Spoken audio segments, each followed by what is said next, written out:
Welcome back to the channel. Last week I posted a video. I'll try to put a card up here if I can remember it. Otherwise, I'll put a link in the description below on what happens when everything goes wrong. And it's quite clear that all of the problems that I experienced were operator error.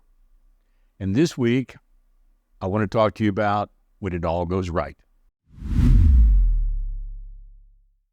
Last week, I had this video where I had gone down to, I think it was the July 4th celebration down at Miller Plaza. I had my Canon RX Mark II and my 24-240 telephoto lens, and I was shooting primarily in shutter priority, and it didn't work. I had all the settings wrong, and so once I posted that video, I had several very helpful, considerate comments, one from a friend of mine by the name of Phil Thatch. If you watch that video, you'll see his recommendations in the comments. And so I decided the next time that I went out, I would give his recommendations a try.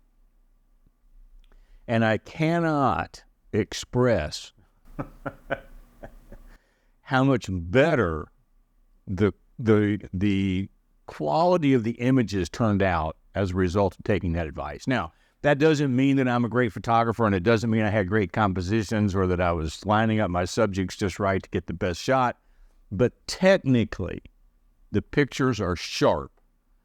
And even the bad photos that I took were still sharp. And that's a major improvement over the week before. So what did I do? Well, I did a few things. First of all, a couple of major errors that I made the week before was that I was shooting in single shot mode with moving subjects. I didn't bother to change my shooting mode to servo. So this time I was using the RF 70-200, and so I moved it over into servo mode so that the focus would track the subject. First big change. In addition, I chose, and it was a bit of an overkill probably for this kind of photography, but I put it in manual mode and I chose a shutter speed originally of 1/500th of a second. 1/250 is something I changed to later, I think, as the sun was kind of going down, and that worked out just fine as well, but I overcompensated probably, so I went with 1/500th of a second. And I was shooting mostly at f5.6. I think later, as the sun went down, I changed that to 2.8, which was the main reason I took the 70-200, because I knew that it would get darker. And then I just left the ISO on auto and let it go where it goes. And of course, when the sun was out, it was, shut all the way down to 100. And then it would raise up some as the evening went on, but never got totally out of whack.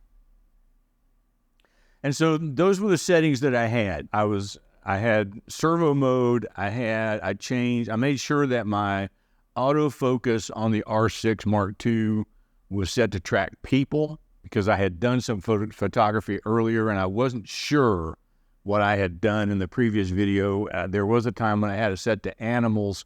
I don't know if that makes that big of a difference to go from animals to people, but it probably does make a huge difference if you go from people to animals. So I made sure that was set correctly.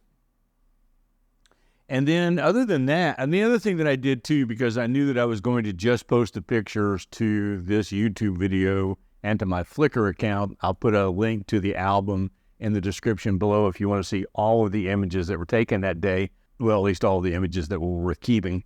But I shot in a 9:16 mode so that everything would just fill the screen and it would already be cropped to that. I did crop in some on a few images where I was trying to eliminate something distracting along the edges, but I kept that 16:9 crop factor throughout. I chose sort of a single theme for editing. A lot of times what I do when I'm editing shoots like this, where everything is very similar, and it's not like street photography where every image has to have its own particular setting. In this instance, I wanted everything to sort of have a similar look. And so typically what I do with that is I find a preset that I've got loaded into Lightroom that I like, and I start there. And in this case, it was kind of a vivid color kind of preset you'll see in the pictures. And then I do understand that preset does not work on every picture the same. So anytime I use a preset like that, I'm typically going in still and individually setting the white point and the black point, the highlights and the shadows for that particular image in Lightroom. I gave it a little bit of a vignette, and that was all the editing that I needed to get what I was looking for. Overall, I was very, very happy with the end results, and maybe you will be as well. So I'm going to throw some pictures up here from that day. And again, if you want to see all of them, you can go over to my Flickr album. It'll be linked in the description below. And the next major battle for me is to go down to an event at the Chattanooga Market where I'm going to take my 24-240 lens again and use these same settings just to prove to myself it's not the lens, it is the photographer. We'll see you next time.